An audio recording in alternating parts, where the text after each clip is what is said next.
महाराज जी 2019 में पुलवामा हमले में आतंकियों से मुठभेड़ में मुझे दोनों पैरों में गोली लग गई। 4 साल संघर्ष के बाद भी मैं चोट से उभर पाया हूं अभी, परंतु पैरों में दिक्कत फिर भी शुरू ही है। महाराज जी कह रहे हैं कि इनका कष्टप्रद और संघर्षपूर्ण जीवन रहा है, उसके बाद भी मनवांछित प्राप्ति नहीं हो रही और समस्याओं का समाधान। देशभक्ति के लिए तो पहले हम आपको प्रणाम करते हैं कि आप हमारे देश के लिए संघर्ष किए, आप दुख प्राप्त किए।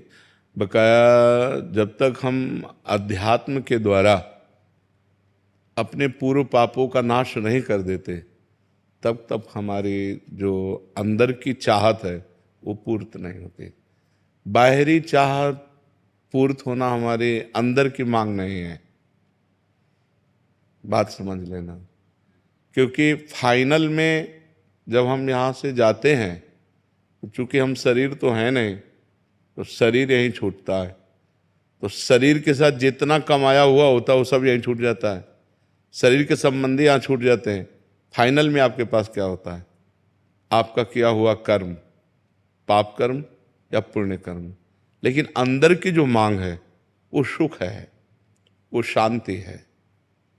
देख लीजिए, जिनको हम किसी वस्तु, व्यक्ति, स्थान, पद पर आरोपित करते हैं कि इस वस्तु से, इस व्यक्ति से, इस स्थान से, इस पद से हमें सुख शांति मिल जाएगी, वो नहीं है।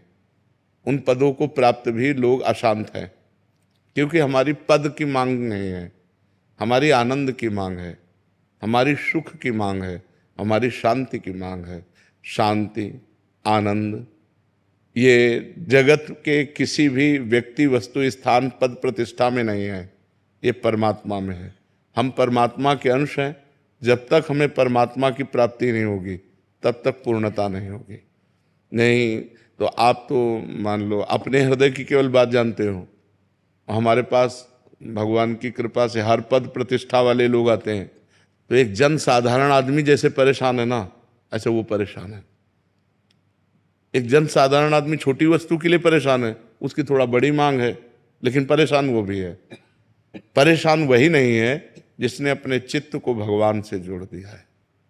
हमारी प्रार्थना है, ये शरीर टिकेगा नहीं, आज नहीं तो कल जाएगा।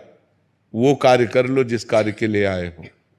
देशभक्ति का कार्य तो हुआ, अब भगवत भक्ति का कार्य कर लो। नाम जप करो और चित्त भगवान से जोड़ दो, तो इस स्थिति में भी आप आनंदित रहोगे। जीवन को अध्यात्म में बनाओ और जितना जीवन बचा है उसे भगवान को समर्पित कर दो, तो आनंदित हो जाओगे। नहीं तो ये सुधरने वाली चीजें नहीं। पता नहीं कितने मिनट जीवन के रह गए, पता नहीं कब कौन सी क्या घटना हमारे जीवन का अंत कर दे। इसलिए हमें हर समय नाम जप करना चाहिए। राम राम राम राम, राधा राधा राधा, हरि हरि हरि, कृष्ण कृष्ण कृष्ण। वो बचा लेंगे, वो हमारी दुखद परिस्थिति में रक्षा करेंगे। वो हमको अंदर से आनंद देते हैं ना, तो बाहर से शरीर का दुख हम झेल सकते हैं। अगर अंदर आनंद नहीं है, अंदर भी दुख है और बाहर भी दुख है, तो फिर हम झेल नहीं पाएंगे। एक जगह तो सुख मिलना चाहिए। तो अंदर के सुख का ही सुख है, बाहर के सुख का सुख नहीं है। बाहर सब वैभव दुनिया का सब, और अंदर से वो अशांत है, अंदर से परेशान है। तो फिर सबसे बड़ी अशांति है हमारी चाहत। हमारी चाहें इतनी बढ़ चुकी हैं कि उनकी पूर्ति होना असंभव है। एक पूर्ति होती, दो चाहते हैं और बढ़ जाती है। इसलिए एकमात्र भगवान। जब तक भगवान से नहीं जुड़ोगे, जब तक चित्त भगवान से नहीं जोड़ोगे, तब तक विश्राम मिलने वाला नहीं, आनंद मिलने वाला नहीं। यहां से जाना है, पता नहीं कब जाना है, कैसे जाना है। प्राण ऐसे निकलते हैं क्या? भारी कष्ट के साथ। तो इसलिए राम राम, हरि हरि, कृष्ण कृष्ण, राधा राधा जपो।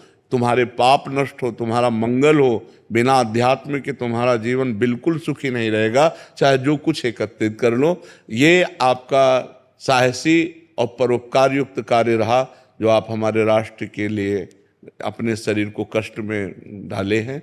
ये आपका बहुत बड़ा सुकृत रहा। लेकिन इससे केवल काम नहीं चलेगा, अब आपको चित्त जोड़ना होगा श्री भगवान से, तभी परम मंगल होगा। आप हमारी बात समझ रहे हैं जी?